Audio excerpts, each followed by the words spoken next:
Welcome to this edition of Stories and Myths. I am your host, Craig Von Buzik, and I'm here at the site of the Battle of the Waxhaws, also known as Beaufort's Massacre. We are outside of the Lancaster, South Carolina area. Actually, we're in Lancaster County, but just outside of Lancaster City in South Carolina. And this is on the road between North Carolina, Virginia, and Charleston, South Carolina. And that is where this story began. Let me turn around and show you. This is the mass grave. And you can see the memorial stones that mark the grave of the colonial soldiers that were massacred by the British here at the Battle of the Waxhaws, or Beaufort's Massacre. So the story is that the British by 1780 had things well in control in the north, but there was quite a bit of uprising happening in the south. And in order to control all of the colonies, the British knew that they needed to move south and take Charleston and the surrounding areas. Charleston would have been on par with New York City pretty much at that time as one of the main cities of the south, one of the main ports. And so the British under Cornwallis traveled south to fight against the rebels, the United States, or not United States yet, but the American colonists in Charleston. And it became a rout. The British won quite handily, but the Americans put out a word to the different militias throughout the South to come to the aid of the Americans.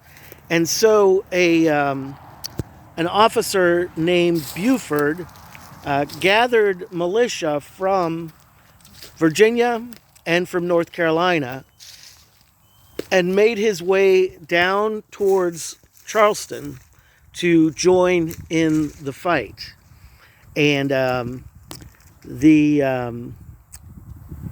unfortunately, the war or the battle was won before the militia could get very far south of the North Carolina-South Carolina border. And so word was sent to Beaufort that they were no longer needed, that Charleston had fallen to the British. And so Beaufort turned around and started heading back north. Well, when Cornwallis heard about this, he sent one of his more ruthless cavalry officers, and his name was Tarleton. He was the person that the character, the villain of the movie The Patriot, Tavington, was fashioned after. So Tarleton became Tavington in the movie. And you will remember in the movie, if you saw the movie The Patriot, starring Mel Gibson and Heath Ledger, you will remember that the cavalry commander in the movie was bloodthirsty and immoral commander. Well, Tarleton was a similar type of commander, and that is why the writers kind of used him as an example of this commander.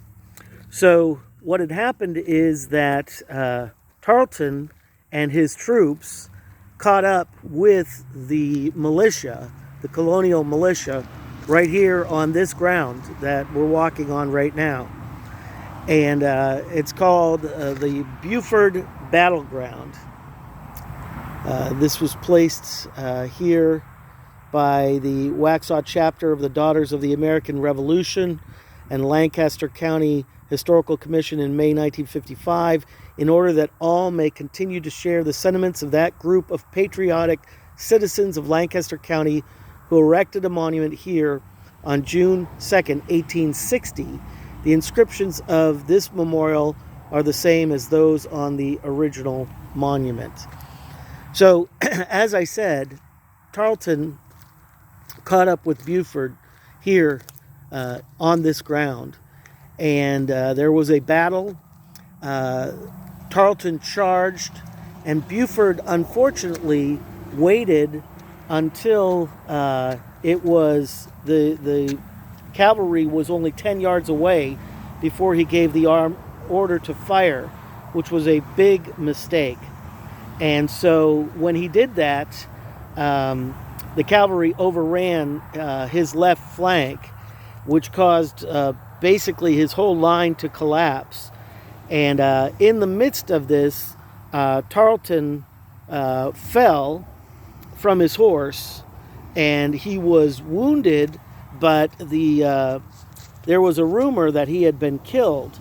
And so when that took place, Tarleton's forces, instead of taking the surrender of the colonials, they started to kill them. And so I just want to read to you some of these markers. This right here is a painting, image courtesy of the Anne S.K. Brown Military Collection at Brown University Library, a painting of Tarleton from that era. And then, of course, here is a drawing, sketch of the battle, image courtesy of Anne S.K. Brown Military Collection, Brown University Library. But when the Americans, or the colonials, started to surrender, the British, instead of taking their surrender, they began to kill them.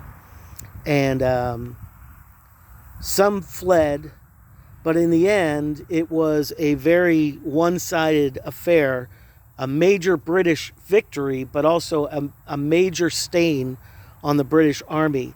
So British casualties were minimal, 5 killed, 14 wounded.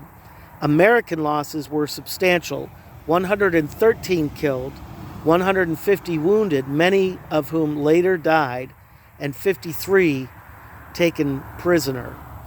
And so you'll see this is the line of the battle, and we are on the western side of the road, which is now Route 522, but was historically called Rocky River Road. And then it stretched all the way across the road. And then, so on the left, you'll see the American battle line under Colonel Buford. And then on the right, you'll see the British. They had broken up into 3 sections. And Lieutenant Colonel Tarleton was at the forefront here. And the interesting thing is that grave that I showed you at the beginning of the video marks only one of the graves of the American colonial troops. Recently, there has been archaeology, and I'm going to lift this up to show you across the road. There's been archaeology in these fields, and they have found another one of the graves, and it was another mass grave of the fallen soldiers. And so the question here is, the Waxhaws battle, was it a massacre or a myth? And this says, the story of the Waxhaws, immediately after the engagement, reports spread that many were stabbed and killed as they tried to surrender. Many were taken to a local Presbyterian church where local residents cared for them, including a young Andrew Jackson and his mother. Andrew Jackson was born not very far from where we are at this moment, and there is a national park there at the site of his birth, and his some of the cabins have been restored and so forth. So Banastre Tarleton was denounced and over time became known as Bloody Ban the Butcher for his actions on this battlefield. In his report to the Virginia Assembly, Colonel Buford confirmed that our loss is very great, many of which were killed after they had laid down their arms. For his part, Tarleton acknowledged an erroneous report that he had been slain, stimulated the soldiers to a vindictive asperity not easily restrained. While historians continue to debate the events that occurred at the Waxhaws, it is clear that Tarleton's actions here and elsewhere stirred and angered the backcountry settlers into action.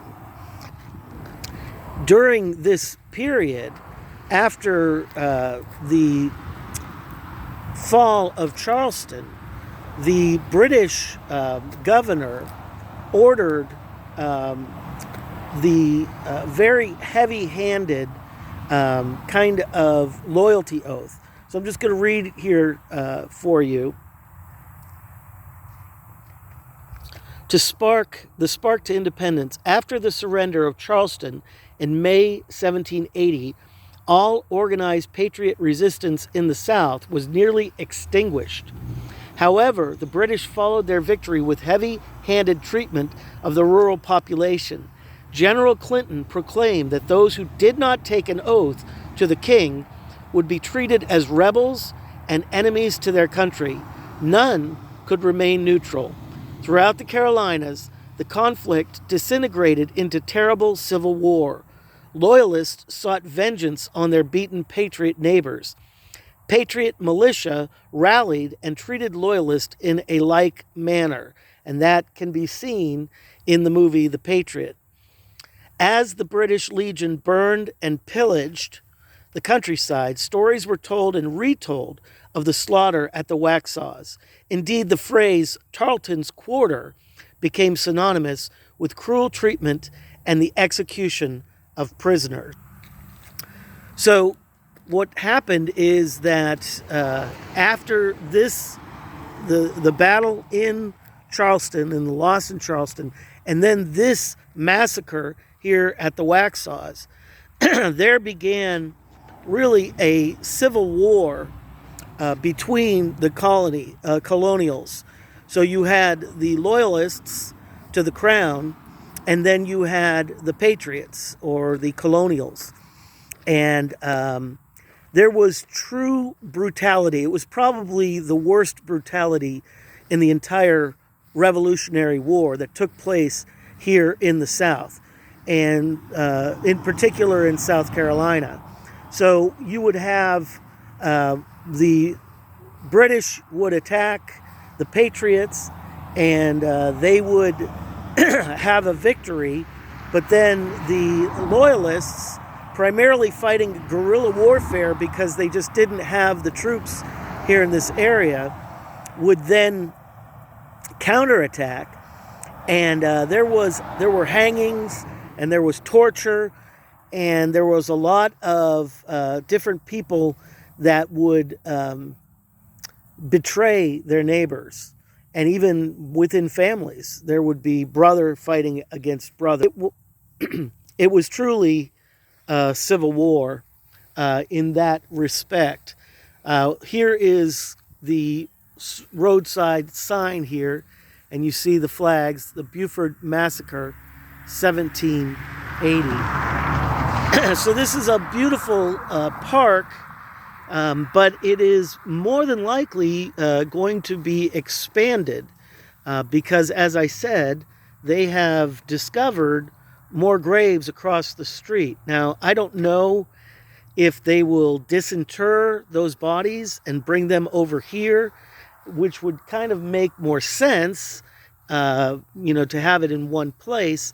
But then again, it would be disturbing the grave of these valiant patriot militia who gave their lives to fight for freedom here in South Carolina.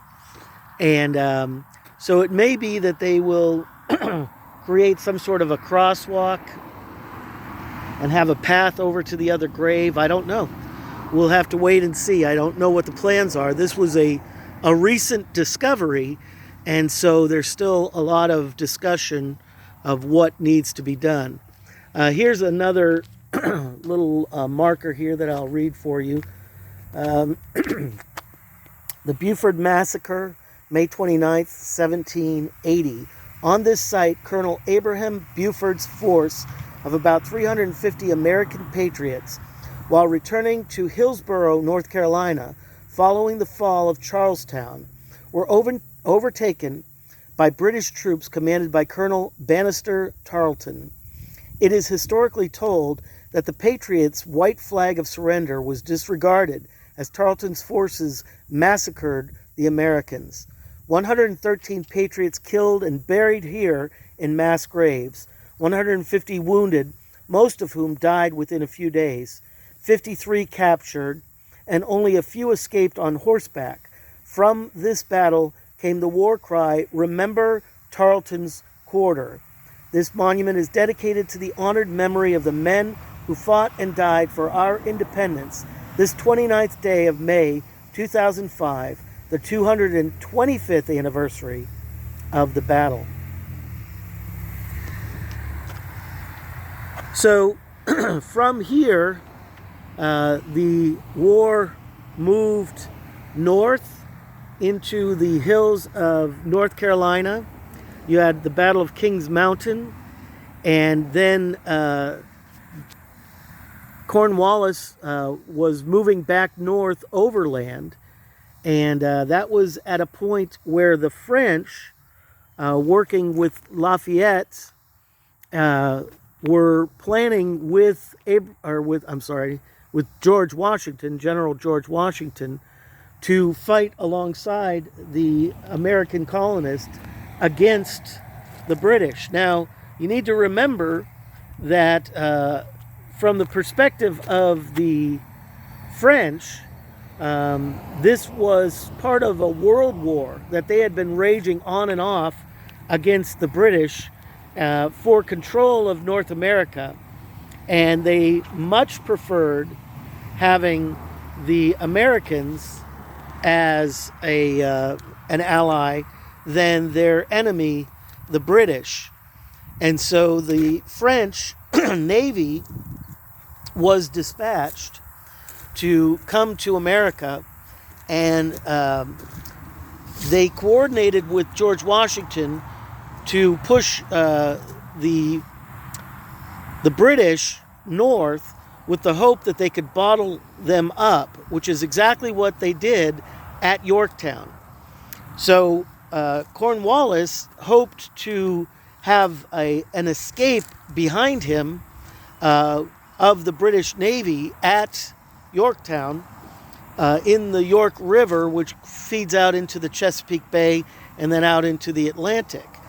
But the French blocked off the mouth of what is now Hampton Roads, the area of Norfolk, Hampton, Virginia Beach, Chesapeake, that area up there, which is the mouth of the Chesapeake Bay, which then flows into Hampton Roads Harbor and then goes up north towards Washington, D.C. and so forth. And so the French blockaded the mouth of the Chesapeake Bay, so the British Navy could not get in. So the French and American forces surrounded Cornwallis there at Yorktown, and it became a siege, and then it was just a matter of time. And that is where Cornwallis surrendered.